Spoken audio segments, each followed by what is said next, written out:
সবকিছু, সমস্ত প্রাণী জগৎ পর্যন্ত, চতুষ্পদ জন্তুগুলি পর্যন্ত আমি আল্লাহকে সেজদা করে। সুবহানাল্লাহ। আমার বন্ধুগণ, এরপরে সর্বশেষ আমি শেষ করে এনেছি, আর মাত্র দুটি আয়াত আপনাদের সামনে বলে আমরা যাব আকর্ষণীয় মুনাজাতের দিকে ইনশাআল্লাহ। সবাই বলেন ইনশাআল্লাহ। আল্লাহ রাব্বুল আলামিন এবার বলেন, ওয়াল আরদা ওয়াদাহা লিল আনাম ফিহা ফাকিহাতু ওয়ান নাখলু যাতুল আকমাম। আল্লাহ পাক বলছেন, পৃথিবীকে তিনি সমস্ত সৃষ্টির জন্য এই পৃথিবী বানিয়েছেন। আনাম, আনাম শব্দের অর্থ হচ্ছে জীব, জানদার। যত জানদার আছে সমস্ত জানদারদের জন্য আল্লাহ পাক এই পৃথিবীকে বানিয়েছেন। অর্থাৎ যাদের প্রাণ আছে, প্রাণী সময়ের জন্য আল্লাহ যা সৃষ্টি করেছেন সেটা হলো এই পৃথিবী। এই পৃথিবী ছাড়া অন্য কোথাও কোন প্রাণী বসবাসের উপযোগী করে আল্লাহ তৈরি করেন নাই। এই পৃথিবীটা কি আল্লাহ পাক প্রাণীদেরকে বসবাসের উপযোগী করে তৈরি করেছেন। তারপরে বলছেন, পৃথিবী তো তৈরি করলাম, এরপরে আমি তাদের সমস্ত খাবার দাবারের ব্যবস্থাও করেছি। খেজুরগুলিকে আমি প্যাকেট করে তোমাদের সামনে দিয়েছি, আচ্ছাদন দিয়ে দিয়েছি। খেজুরের কথা এখানে বলা হয়েছে, শুধু খেজুর খেজুর নয়, খেজুর, আঙ্গুর, বেদানা, আপেল, যত খাবার আমাদের সামনে আল্লাহ দিয়েছেন সমস্ত খাবারগুলি প্যাকেট করা। জোরে বলেন, কি করা? প্যাকেট করা। কি মহব্বত করে আল্লাহ দিয়েছেন। কলা বলেন, তাল বলেন, বেল বলেন, সব খাবারগুলিকে আল্লাহ পাক প্যাকেট করে মানুষের সামনে হাজির করেছেন। কারণ ওয়ালাকাদ কাররামনা বানি আদমা, যেহেতু আদম সন্তানকে আমি সম্মানিত করেছি, তাই আদম সন্তানের সামনে, ভদ্র সম্মানিত মেহমানের সামনে যত খাবার দিলাম সব খাবারগুলিকে আমি গুছিয়ে সুন্দর করে সাজিয়ে আমি কভার করে তোমার সামনে পেশ করেছি। ওয়াল হাব্বুজুল আসফি ওয়ার রাইহান, এরপরে দানা দিয়েছি, ভুসি দিয়েছি। দানা হচ্ছে মানুষের খাবার, ভুসি হচ্ছে পশুর খাবার। এই মানুষের খাবার, পশুর খাবার সবকিছু আমি পরিবেশন করেছি। এরপর আল্লাহ বলছেন, ফাবিআইয়ি আলা'i রাব্বিকুমা তুকাযযিবান। পড়েন, ফাবিআইয়ি আলা'i রাব্বিকুমা তুকাযযিবান। আল্লাহ পাক বলছেন, কোন নিয়ামতকে, তোমার প্রভুর কোন নিয়ামতকে অস্বীকার করতে পারো? আল্লাহর কোন নিয়ামতকে অস্বীকার করতে পারবে না। এভাবে হাজারো নিয়ামত দিয়ে আমি তোমাদেরকে সমৃদ্ধ করেছি। সূরা আর রহমান একেবারে শেষ পর্যন্ত আল্লাহর এই সমস্ত নিয়ামত দিয়ে ভরা, নিয়ামতের কথা দিয়ে, রহমতের কথা দিয়ে ভরা। যেরকম সুবহানাল্লাহ বিহামদিহি। এই কোরআন, যে কোরআন আল্লাহ আমাদের শিক্ষা দিলেন, এই কোরআন অনুযায়ী দয়া করে যে কোরআন দিলেন, যাতে অর্থনীতি আছে, সমাজনীতি আছে, রাজনীতি আছে, যাতে মানুষের পারিবারিক জীবন আছে, সবকিছু যে কোরআনে আছে। এই কোরআন দিয়ে রাসূলুল্লাহ একটা সমাজ তৈরি করেছিলেন যেখানে চুরি ছিল না, ডাকাতি ছিল না, জেনা ব্যভিচার ছিল না। ওরকম একটি সমাজ বাংলাদেশে প্রতিষ্ঠিত হোক, এটা কি আপনারা চান? কারা কারা চান? দেখতে চাই।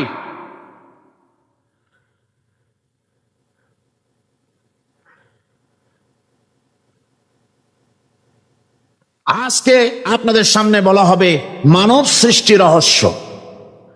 আল্লাহ পাক যেহেতু সৃষ্টিকর্তা, তিনি সৃষ্টি করেছেন। আমাদেরকে কে সৃষ্টি করেছেন বলুন? সকলে বলুন, আমাদের স্রষ্টা কে? তিনি আমাদেরকে সৃষ্টি করেছেন।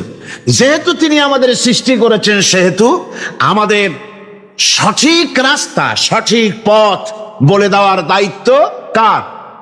সেই আল্লাহ পাকের। যেহেতু সৃষ্টি করেছেন তিনি, রাস্তা বলে দেওয়ার দায়িত্ব সেই আল্লাহ পাকের। কোরআন মাজিদে এই কথাটি অনেক জায়গায় আল্লাহ পাক বলেছেন। যেমন সূরা আল-লাইলের ভিতরে বলা হয়েছে, ইন্না আলাইনা লাল হুদা, আমার উপরে এটা দায়িত্ব, পথ কর্মপদ্ধতি পরিদর্শন করা, প্রদর্শন করা, রাস্তা দেখানো, এটার দায়িত্ব হচ্ছে আমি আল্লাহ পাকের। রাস্তা দেখাবেন কে? আল্লাহ পাক। ভাইরা আমার, আল্লাহ পাক পথ দেখিয়েছেন, আল্লাহ পাক রাস্তা দিয়েছেন। মরুভূমির ভিতরে যে রব্বুল আলামিন পথের নিশানা তৈরি করে দিলেন, যেখানে গভর্নমেন্ট রাস্তা বানাতে পারে না, মরুভূমির ভিতরে যিনি পথের নিশানা বানালেন, মানুষ যেন না হারায়, যে আল্লাহ রাব্বুল আলামিন দুর্গম পাহাড়ের ভিতরে গিরিপথ তৈরি করে দিলেন, মানুষ যেন হারায় না যায়। সমুদ্রের ভেতরে নাবিকরা দিনের বেলায় সূর্যের আলো দেখে পথ চলে, রাতের আধারে সে যেন গভীর সমুদ্রের ভিতরে হারায় না যায়। আল্লাহ তাই আকাশের ভিতরে তারকা মণ্ডলী খচিত করে রেখেছেন। সমুদ্রের নাবিকেরা, জাহাজের নাবিকেরা তারকা দেখে দেখে পথ নির্ণয় করে নেন। যে মাবুদ রাস্তা বানালেন জঙ্গলের ভিতরে, পাহাড়িয়া এলাকার ভিতরে, যে মহান প্রভু রাস্তা বানালেন, নিশানা বানালেন মরুভূমির ভিতরে, যিনি রাস্তা দেখায় দিলেন গভীর সমুদ্রের ভেতরে, সেই আল্লাহ রাব্বুল আলামিন আমরা দুনিয়ার বুকে মানুষেরা অন্ধকারে মরবো, রাস্তা হবে না, এমনটি তো হতেই পারে না। আল্লাহ রাব্বুল আলামিন আমাদের জন্য রাস্তা বানাইছেন। মহান আল্লাহ রাব্বুল আলামিন বলেন, ওয়ালাল্লাহি কাসদুস সাবিলি ওয়া মিনহা জাইরুন। আল্লাহ পাক বলেন, সোজা রাস্তা, সোজা পথ বলে দেওয়ার দায়িত্ব আমি আল্লাহর। যেখানে রয়েছে অসংখ্য বাঁকা পথ, অসংখ্য বাঁকা পথ যেখানে, যে পৃথিবীতে, সেখানে সোজা রাস্তা বলে দেওয়ার দায়িত্বটা কার? জোরে বলেন কার? আল্লাহ শুধু সৃষ্টি করেন না, সৃষ্টি করেন, শিক্ষা দেন, পথ বলে দেন, পথটাও বাকি রাখেন না, পথটাও তিনি বলে দিয়ে দেন। হযরতে মূসা আলাইহিস সালামের কাছে ফেরাউন প্রশ্ন করলো, তুমি যে রবের দাবি করছো, যে একজন রব আছেন, সে রবের পরিচয় কি? তোমার সেই রব কে? হযরতে মূসা আলাইহিস সালাম যে জবাবটা দিলেন, কি সুন্দর জবাব! এক কথার ভিতরে সমস্ত কথা সন্নিবেশিত হয়ে গেছে। ফেরাউনের প্রশ্নের জবাবে রব কে, এ কথার জবাব দেওয়া যায়, হাজার হাজার পৃষ্ঠা লেখা যায়। রবকে, তার পরিচিতি। আমি যদি এখন শুধু রব শব্দের ব্যাখ্যা করি, তাফসীর করি, রাত শেষ হয়ে যেতে পারে, ইনশাআল্লাহ ব্যাখ্যা দেওয়া যাবে। কিন্তু মূসা আলাইহিস সালাম কি সুন্দর একটা জবাব দিয়া দিলেন, রবকে শোনো। রব্বুনাল্লাযী আ'তা কুল্লা শাইইন খালকাহু সুম্মা হাদা।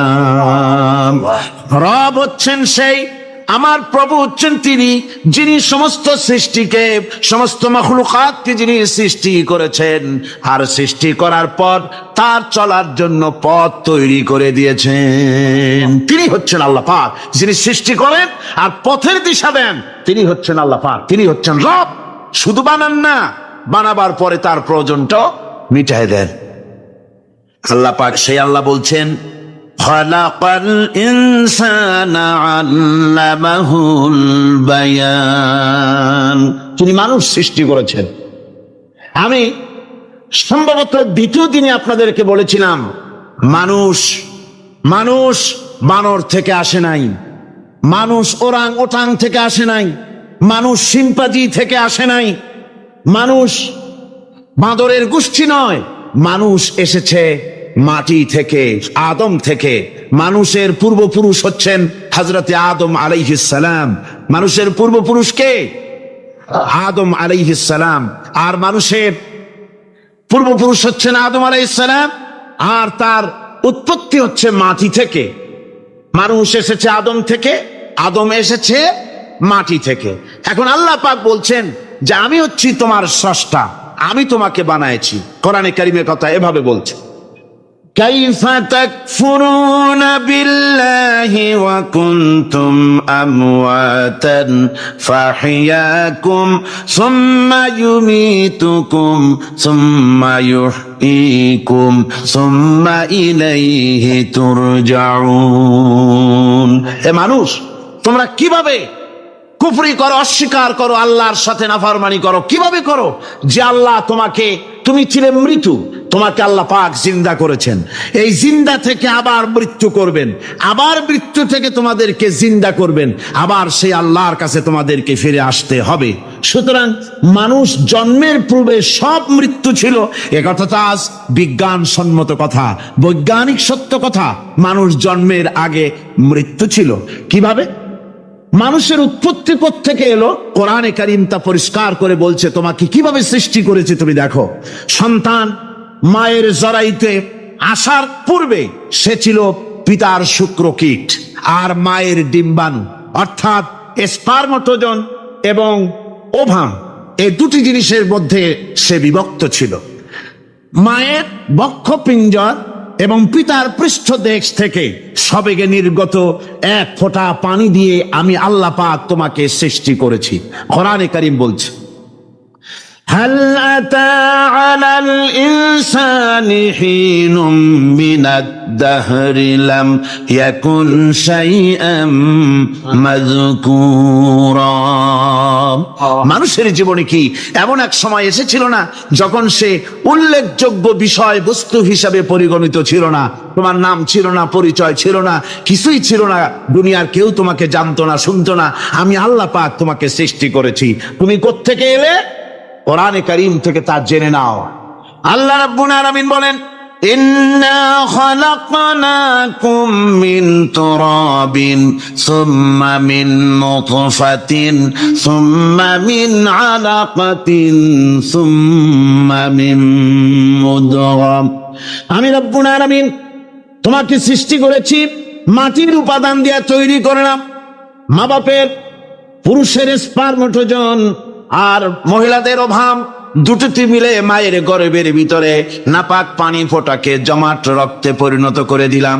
এই জমাট রক্তকে গোশত বানালাম, কচি কচি হাড় দিয়ে একটা বডি, একটা স্ট্রাকচার তৈরি করলাম।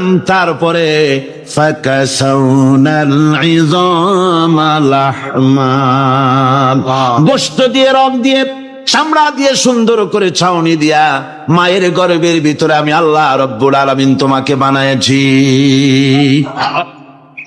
মায়ের পেটের ভিতরে ফি কারারিম মাকিন, একটি সুরক্ষিত জায়গায় তোমাকে আমি রেখে দিলাম, যেখানে কোনো রোগ, কোনো জার যেখানে পৌঁছতে পারবে না, কোনো অসুবিধা হবে না, এমন একটা জায়গায়, এমন একটা ইন্টেনসিভ কেয়ার ইউনিটের ভিতরে রেখেছি। সুবহানাল্লাহ ওয়া বিহামদিহি। একটা ইন্টেনসিভ কেয়ার ইউনিট যেখানে কোন রকমের কোন জার্ম প্রবেশ করে বা করবার কোনো ক্ষমতা নাই কারো, এমন একটা যে একটা প্যাকেট, সুন্দর একটা প্যাকেট, একটা কভারের মধ্যে তোমাকে তৈরি করা হলো মায়ের পেটের মধ্যে। আল্লাহ পাক বলছে, খালাকাল ইনসানা আল্লামাহুল বায়ান। আমি মানুষকে সৃষ্টি করেছি। কেমনে সৃষ্টি করলাম তা তো এতক্ষণ বললাম। এইভাবে করে মানুষ সৃষ্টি করেছি। দেখো, তোমার নিজের দিকে তাকাও। ফালইয়ানজুরিল ইনসানু মিম্মা খুলিক। কিভাবে মানুষ তোমাকে সৃষ্টি করা হলো একবার তাকায় দেখো, তোমার শরীরের দিকে একটু তাকায় দেখো তো কেমনে আমি বানাইলাম, কিভাবে তৈরি করলাম। লক্ষ্য করো, এই যে মাথা, এই মাথাটার ভিতরে আছে কি? মগজ, ব্রেইন। বিজ্ঞানীরা বলেছেন এতে 1000 মিলিয়ন নার্ভ সেলস আছে এর মধ্যে। 1000 মিলিয়ন নার্ভ সেল। সেল হচ্ছে CELL, সেল। সেল মানে কোষ। এই 1000 অনুভূতি কোষ, 1000 মিলিয়ন অনুভূতি কোষ রয়েছে মাথার ভেতরে। মস্তিষ্কের এসব কোষগুলি, এসব সেলগুলি, তার মধ্যে আবার আছে নার্ভ ফাইবার, অর্থাৎ সূক্ষ্ম সূক্ষ্ম নার্ভ সুতা। সমগ্র শরীরের মধ্যে তা ছড়িয়ে দেওয়া আছে।